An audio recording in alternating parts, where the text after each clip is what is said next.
ជួនកាលមានរឿងខ្លះយើងមិនបានបំពេញតួនាទីឲ្យបានល្អដូចថាយើង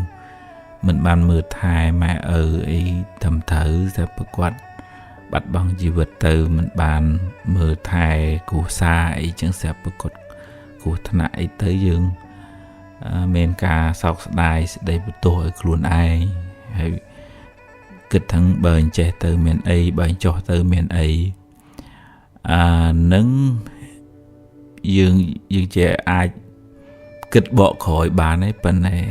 រឿងរ៉ាវវាមិនអាចបកក្រោយដូចយើងគិតបានទេអញ្ចឹងវាតលយើងហ៊ានស្វែងយល់អំពីដំណើរនៃសង្ខារអ្វីវាដល់ពេលវាត្រូវរលត់ដូចថា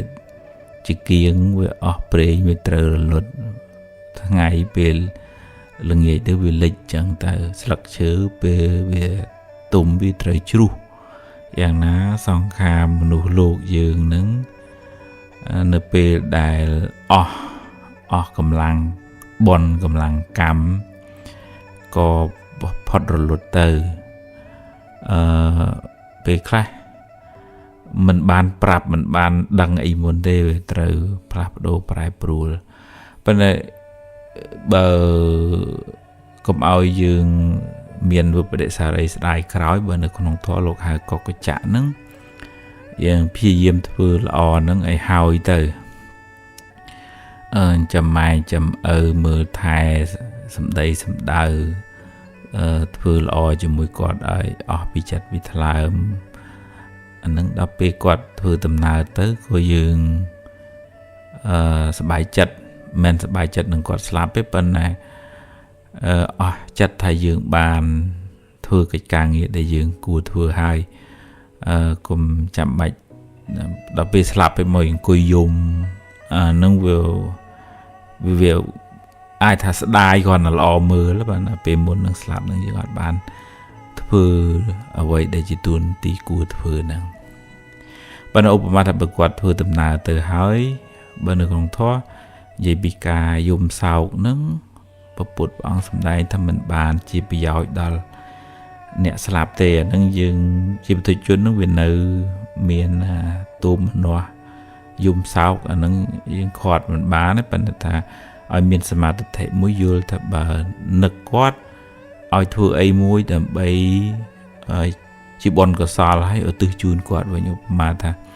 បើនឹកកូននឹកម្ដាយនឹកឪពុកខ្លាំងហ្នឹងទ្រព្យរបស់ដែលមានហ្នឹងធ្វើទានទៅមិនឲ្យថាធ្វើទាំងអស់អីទេប៉ុន្តែគាត់ថាធ្វើទានជារឿយទៅហើយឧទ្ទិសជូនគាត់ទៅបើមានទ្រព្យធនច្រើនទេធ្វើ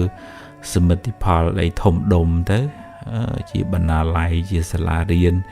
ជាគាត់សម្រាប់ប្រសង់ជាមន្ទីរពេទ្យអីចឹងទៅហើយសូមឧទ្ទិសជូនដល់លោកឪពុកអ្នកម្ដាយជូនដល់កូនអញ្ចឹងនៅពេលណាដែលយើងនឹកដល់គាត់យើងនឹកថាអូខ្ញុំបានធ្វើបុណ្យជូនគាត់យើងយកការនឹករលឹកដល់បុណ្យហ្នឹងមកជំនួសសេចក្តីសោកស្ដាយនឹងវិញអាហ្នឹងវាបានប្រយោជន៍ទាំងយើងបានប្រយោជន៍ទាំងអ្នកដែលស្លាប់ទៅបើគាត់ដឹងគាត់ត្រេកអរអនុមោទនានឹងទឹកចិត្តបុណ្យរបស់យើងគាត់ក៏បានសុខដោយសារកម្លាំងបុណ្យរបស់យើងដែរវាផ្ទុយពីយើងដូចថាដេកសោកសៅស្ដីបន្ទោសយំទៅក៏អត់បានអីទេហើយយើងពិបាកចិត្តហ្នឹងជាតួបាបដែលតែអកុសលតួមនុស្សហ្នឹងហើយបើយើងឧបមាថាមានទោសកំហុសពាក្យសម្ដីឆ្គាំឆ្គងដោយប្រការណាមួយយើងទៅថ្វាយបង្គំសុំខមាទោសគាត់ទៅបើតែគាត់មិនដឹងទេធាតក្តីសពក្តីលឹងមិនដឹងទេប៉ុន្តែវាដោះការស្ដីបន្ទោសនៅក្នុងចិត្តរបស់យើងនៅក្នុងធម៌បើបុគ្គលនឹងជាចំពោះព្រះអរិយៈហាមសួរហាមនិព្វានធ្លាក់នរកឲ្យមិនបានទៅក្នុងសុគតិភពវិតលទៅសុំខមាទោសបើទោះជាលោកស្លាប់ទៅបរិនិព្វានទៅក៏យើងត្រូវទៅថ្វាយគុំសុំខមាទោសយើងរួចផុតដូចថាយើងវាដោះចិត្តថាអញបានធ្វើកិច្ចខមាទោសជូនគាត់ ប៉ុន្តែបាបដែលយើងធ្វើហើយនោះវានៅតែជាបាបចឹងគ្រាន់តែវាស្រាលត្រង់យើងបានបើកកំហុសនឹងចេញពីក្នុងចិត្តរបស់យើងមកហើយតាំងចិត្តធ្វើអំពើល្អបុណ្យកុសលឧទ្ទិសជូនគាត់ជាតក្កិណានុប្បទានយើងមានសទ្ធាមួយជឿជាក់ថាបុណ្យកុសលហ្នឹងដែលយើងបានធ្វើដោយទឹកចិត្តកតញ្ញូកតវេទិតាធម៌បានមកលើយើងជាអ្នកធ្វើហើយយើងសូមតាំងចិត្តឧទ្ទិសនៅចំណែកនៃទឹកចិត្តបុណ្យនឹងជូនដល់គាត់ជាធម្មធាតុខាងក្នុងយើងមើលមិនឃើញទេបុណ្យវានៅក្នុងចិត្តហើយយើងមានសេចក្តីតាំងចិត្តអធិដ្ឋានឧទ្ទិសជូនបុណ្យកុសលនេះខ្ញុំសូមជូនលោកពុកអ្នកម៉ែសូមលោកពុកអ្នកម៉ែជីដូនជីតាបានទទួលចំណែកបុណ្យនេះសូមឲ្យបានសេចក្តីសុខចុះនឹងជាសន្តាននៃចិត្តកតញ្ញូកតវេទីជាបុណ្យមួយសម្រាប់យើងជាកូនជាសាច់ញាតិហើយជាការសម្ដែងការដឹងគុណចំពោះបុព្វការីជននិយាយត្រឡប់មកវិញថា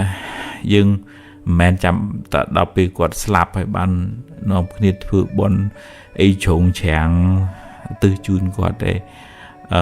អ្វីដែលយើងធ្វើបានដើម្បីកុំឲ្យមានសេចក្តីសោកស្ដាយគឺផឹងប្រែងមើលថែគាត់ឲ្យអស់ពីចិត្តវិថ្លើមអស់ចិត្តហើយបើគាត់ធ្វើដំណើរទៅក៏យើងដូចថាខ្ញុំបានបំពេញតួនាទីខ្ញុំអស់ហើយបើក្នុងករណីថាគាត់ទៅមិនបានមើលថែអីយើងបានមើលថែអីតាមទៅយើងកំណត់ដឹងថាសង្ខារដល់ពេលត្រូវរលត់វាត្រូវរលត់យើងមិនអាចហាមឃាត់បានហើយ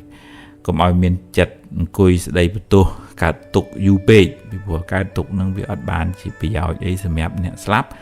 ហើយអត់បានអីប្រយោជន៍ដល់សម្រាប់យើងអ្នករស់នេះទេហើយបើគាត់អញ្ជើញទៅហើយក៏ជូនដំណើរដោយបុណ្យដោយកុសលយើង